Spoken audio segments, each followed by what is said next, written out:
ito ay rated SPG. Striktong patnubay at gabay ng magulang ang kailangan. Maaaring may masiselang tema, lengguwahe, karahasan, sexual, horror o droga na hindi angkop sa Nakiusap si Tera at Adamus sa mga natitirang kambaldiwa na nananatili sa Devas upang muling magbalik loob at tulungan nga sila.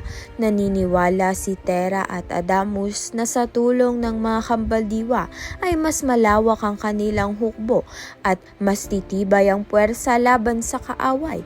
Ngunit hindi naging madali ang kanilang paglapit. Matigas pa rin ang loob ng dalawang kambaldiwa na muling sumabak sa digmaan dahil sa takot at mga sugat ng nakaraan.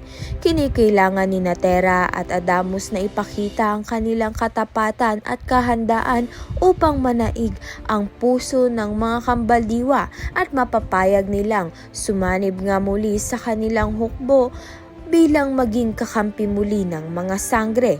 Sa kabilang banda naman nga naghahanda na nga si Zaur sa pagbabalik ni Mitena.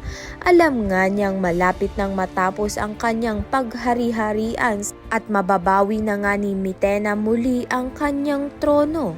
Ang pagbabalik ni Mitena sa kanyang kaharian ay hudyat ng panibagong yugto. Dito na nga magsisimula ang digmaan. Kaya naman nga't yan at iba pa ang dapat nating pakaabangan. Maraming salamat sa iyong panonood.